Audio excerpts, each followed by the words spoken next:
صباح الفل على كل حبايبنا، كل عام وحضراتكم بخير. جايب لك النهارده عروض جديده وطازه من شمس الخدمات الكمبيوتر على الديل البريسيشن ال 57 50.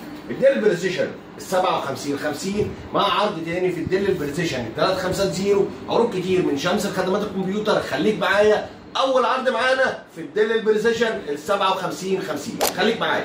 صباح الفل على كل حبايبنا، كل عام وحضراتكم بخير. اول عرض معانا في الديل البريسيشن ال 57 50 اجهزه استيراد فرز اول حاله الزيرو يا جماعه زي ما انتم شايفين. اجهزه استيراد فرز اول حاله الزيرو 17 بوصه، يعني ريزوليوشن محترم لو حضرتك بتشتغل برامج، لو حضرتك بتشتغل العاب. الجهاز ده طبعا جهاز محترم 17 بوصه فريمليس. المواصفات بتاعته الكور اي 7 الجيل العاشر 10850 اتش برامات 32 جيجا دي رام 4 هارد بيبقى 512 اس اس دي ان في مي. طبعا شاشه 17 بوصه فريمليس.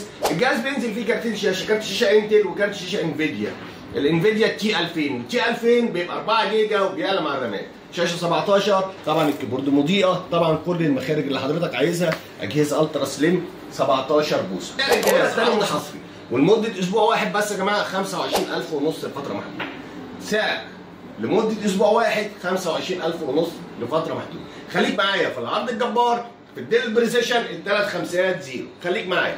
العرض الثاني معانا يا جماعه في الديل البريسيشن ال 350. الجهاز ده طبعا ثابت وجوده، الجهاز ده مطلوب بشكل غير طبيعي. الديل البريسيشن ال 350 اجهزه استيراد فرز اول حاله الزيرو يا جماعه.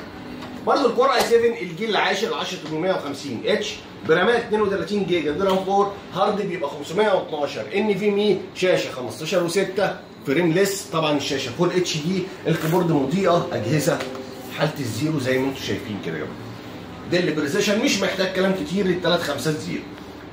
وبينزل للجهاز في كارتين شاشه، كارت شاشه انتل وكارت شاشه انفيديا تي 1000 وتي 1000 بيبقى 4 جيجا وبيعلى مع الرامات. طبعا جهاز بيشغل معاك برامج والعاب 2025 مرتاح. والاجهزه يا جماعه استيراد فرز اول حاله الزيرو زي ما انتم شايفين. شاشه 15 و6 فريمليس. اجهزه استيراد فرز اول حاله الزيرو. واسمع العرض ده برضه معانا لمده اسبوع واحد بس 25000 ونص لفتره محدوده. الاجهزه كلها اوريجينال مع الشواحن الاوريجينال. عروض حصريه من شمس الخدمات الكبيره. والسلام عليكم ورحمه الله.